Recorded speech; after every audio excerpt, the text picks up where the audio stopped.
Hello, I hope तुम्ही सगळे मस्त मजेत असाल. आणि मी अनिता तुम्हा सगळ्यांचं स्वागत करते आजच्या ब्लॉगमध्ये. आज संडे आहे आणि आज तुम्हाला कळलंच असेल थंबनेलवरून की रेसिपीचा ब्लॉग आहे. मी आज रेसिपी शूट केली होती आणि परवाच बाहेर झालं होतं आउटिंग, त्यामुळे मी काही बाहेर कुठे गेली नाही या वीकेंडला. आणि क्लिनिंगचं वगैरे पण काम होतं घरात, त्यामुळे आधी तुम्ही ती रेसिपी बघून घ्या. आज मी एकदम शॉर्टकट आणि टेस्टी बिर्याणी बनवली होती, ती आधी बघून घ्या, मग बोलते तुमच्याशी. तर आज बऱ्याच दिवसांनी फिश बनवायला सुरुवात केली, कारण बरेच दिवस मध्ये गॅप घेतला होता. चिकन मटन केलं होतं, पण फिश बऱ्याच दिवसानंतर आणलं. आज मी काही सगळं शूट केलं नाहीये, मी फक्त आज प्रॉन्स बिर्याणी म्हणजेच कोळंबीची बिर्याणी शूट केली आहे. पण हे सगळं पण आणलं होतं, हे सगळं पण बनवलं होतं, म्हणून मी एक प्रॉपर फिश थाली बनवणार होती आज. आणि हे सगळं फिश क्लीन करून घेतलं. आधी क्लीन केल्यानंतर त्या सगळ्यावरती मॅरिनेट करण्यासाठी मी एक मसाला बनवते घरीच, तो बनवला. आलं लसूण आणि मिरची घालून त्याची पेस्ट करते मी आणि हे सगळ्याला मॅरिनेट करताना लावून घेते.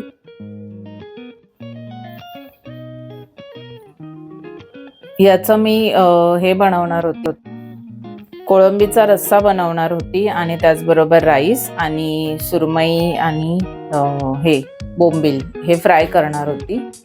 त्यामुळे आधी सगळ्या फिशला मी जो मसाला बनवला होता तो हळद, मीठ आणि आपल्याकडे जे गरम मसाले अवेलेबल असतील जसं की जिरे पावडर, धने पावडर, हे सगळं मी थोडं थोडं आधीच लावून घेतलं मॅरिनेट करताना.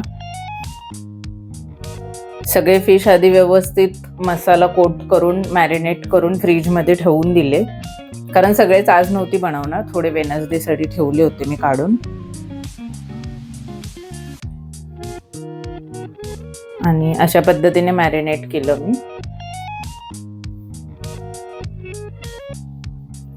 मला कुठलंही जेवण अगदी फटाफट क्विक पद्धतीनेच करायला आवडतं, म्हणजे खूप त्याच्यासाठी वेगवेगळे क्रिएटिव्हिटी असं मसाले बनवा आणि मग ते बनवा असं नाही करत मी.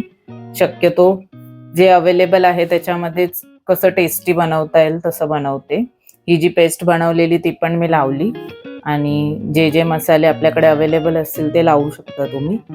आणि मस्त ते आधी मिक्स करून घेतलं आणि मॅरिनेट करण्यासाठी ठेवलं. संडे म्हटलं की एकतर बाहेर तरी जाणं होतं आणि बाहेर नाही गेलो तर घरी पूर्ण दिवस असं जेवण क्लिनिंग याच्यातच निघून जातो. आज म्हणजे या संडेला कुठेच बाहेर जाणं झालं नव्हतं, घरीच होतो आम्ही.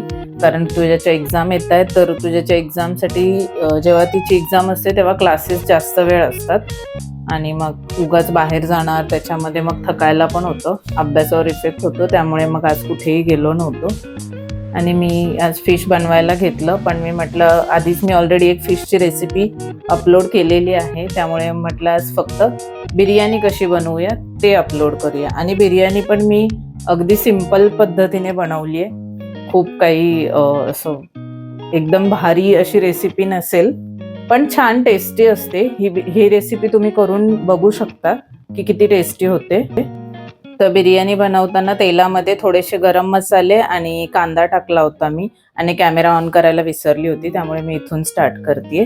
कांदा थोडासा गोल्डन झाल्यावरती त्याच्यामध्ये टोमॅटो ॲड केला मी.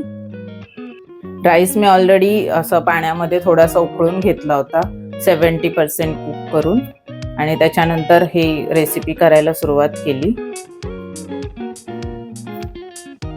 कांदा टोमॅटो चांगला सॉफ्ट झाल्यानंतर त्याच्यामध्ये गरम मसाले टाकायला घेतले. धनेपूड, जिरेपूड, हळद आणि आपली आलं लसूणची पेस्ट, हे सगळं टाकलं.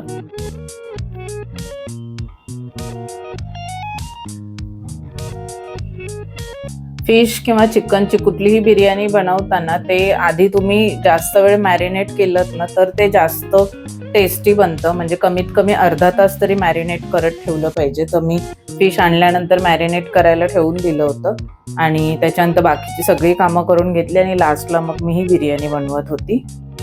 सगळे मसाले टाकल्यानंतर ह्याच्यामध्ये मी थोडासा बिर्याणी मसाला आणि गरम मसाला ॲड केला इथे.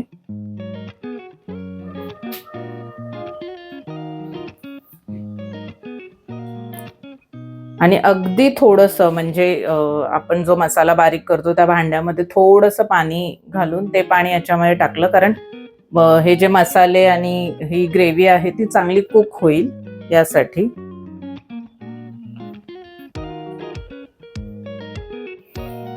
कारण प्राउन्स पाणी सोडतात आणि त्याचं पण पाणी होणारच, मग ते अजून जास्त पाणी होईल आणि ऑलरेडी जर राईस कुक असेल तर ते जास्त चिकट होऊ शकतं. म्हणून पाणी खूप अगदी थोडंसं पाणी घालायचंय तुम्हाला.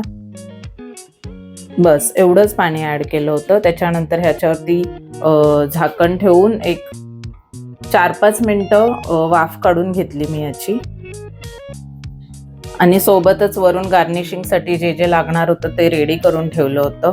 तळलेला कांदा, पुदिना, कोथिंबीर आणि थोडासा बिर्याणी मसाला, असं सगळं मी आधीच प्लेटमध्ये काढून घेतलं होतं.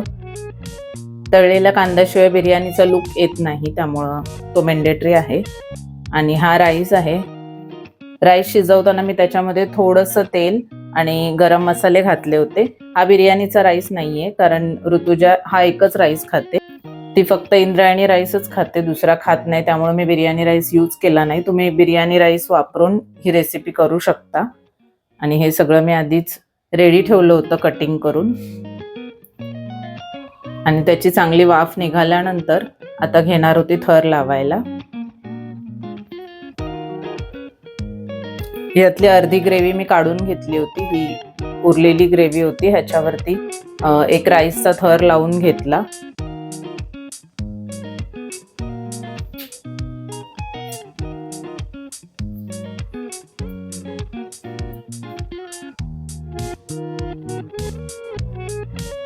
इंद्रायणी राईस थोडासा चिकट असतो, पण एकदा त्याच राईसची टेस्टची सवय लागल्यानंतर दुसरा खाल्ला जात नाही, त्यामुळे आम्ही हाच यूज करते. राईसचा थर लावल्यानंतर उरलेली जी ग्रेव्ही होती प्राउन्सची ती मी त्याच्यावरून ऍड केली. ती व्यवस्थित पसरवली.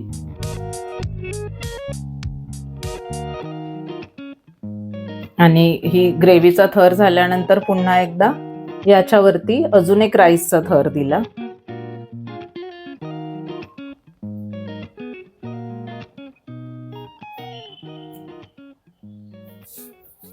अजून मी यामध्ये काय ऍड करू शकते हे तुम्ही मला नक्की सांगा कमेंट्स मध्ये, किंवा अजून काही वेगळ्या पद्धतीने केलं तर अजून टेस्टी होऊ शकते, किंवा अजून काहीतरी मी ऍड केलं तर ती अजून छान होईल, असं काही टिप्स असतील तर मला नक्की सांगा.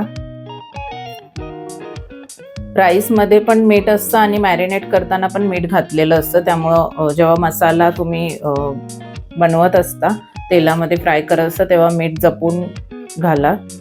हा राईसचा फायनल थर होता. ह्याच्यानंतर मी तो प्लेन केला आणि वरून जो काही बरिस्ता असतो तो पूर्ण असं सजवला. आम्ही काजू खात नाही, स्पेशली नॉनव्हेज रेसिपीमध्ये तर नाहीच. काजू फक्त स्वीट डिशमध्येच आम्ही खातो, त्यामुळे मी काजू फ्राय केले नाही आहेत. तुम्हाला हवं असेल तर तुम्ही याच्यामध्ये काजू किंवा तुम्हाला जे कुठले ड्रायफ्रुट्स ह्याच्यामध्ये ॲड करायला आवडतील ते मस्त फ्राय करून ह्याच्यावरती घालू शकता तुम्ही. माझी ही अशी अगदी क्विक आणि सिंपल रेसिपी होती, जी तुम्ही कधीही पटकन करू शकता. म्हणजे चपाती भाकरी करायचा कंटाळा आला असेल तर अशी सोपी आणि पट्टापट होणारी बिर्याणी तुम्ही करून बघू शकता, ज्याला अजिबात वेळ लागत नाही. आणि खरंच बिर्याणी इतकी टेस्टी झाली होती, खूप सुंदर झाली होती.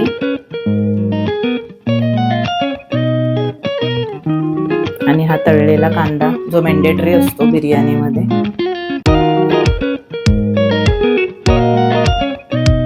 आणि हा असा आहे फायनल लुक. त्याच्यानंतर मी कुकरला फक्त एकच शिट्टी करून घेतली, ती पण एकदम मीडियम गॅस ठेवून, कारण सगळं ऑलरेडी कुक होतं, फक्त ते छान एकमेकांमध्ये मुरावं म्हणून अगदी मीडियम आचेवरती एकच शिट्टी करून घ्यायची आणि रेडी टू ईट. त्यानंतर तुम्ही खाऊ शकता.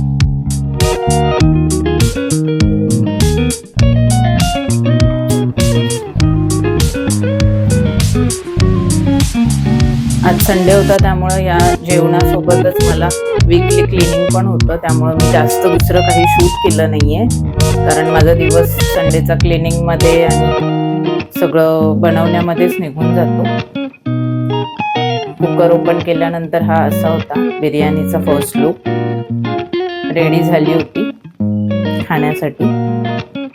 बघू शकताय तुम्ही किती छान झाली होती आणि अजिबात ड्राय झाली नव्हती. तेवढ्या पाण्यामध्ये पण व्यवस्थित छान ज्युसी होते. तुम्ही पण नक्की करून बघा अशा सोप्या पद्धतीने बिर्याणी, आणि आवडली तर मला पण सांगा.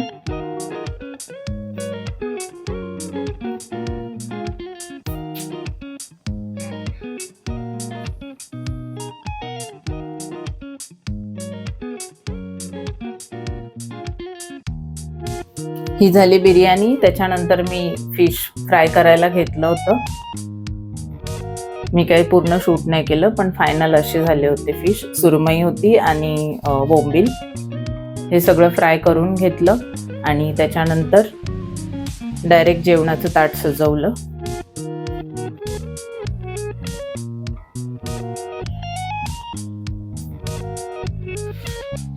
आणि मी माझ्या चॅनेलवर अजून कोणत्या रेसिपीज किंवा अजून काय दाखवू शकते याबद्दल तुम्ही मला नक्की सांगा.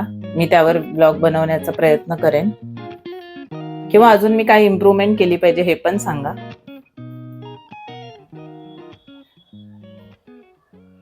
अशा पद्धतीने सगळं बनवून झाल्यावर मी मस्त जेवणाचा आनंद घेतला.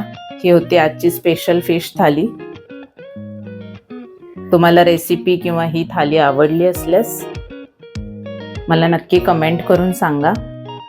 आणि तुम्ही सगळे पण या जेवायला.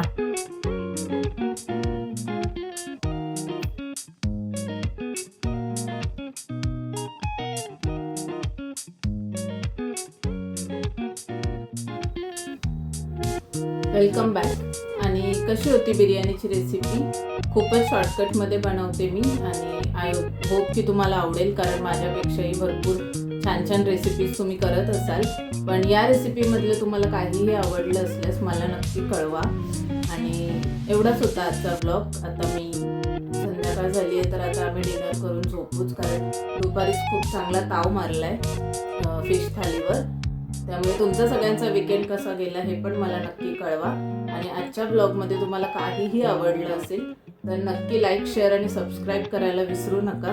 सबस्क्राईब नक्की करा जर ब्लॉग बघत असाल तर.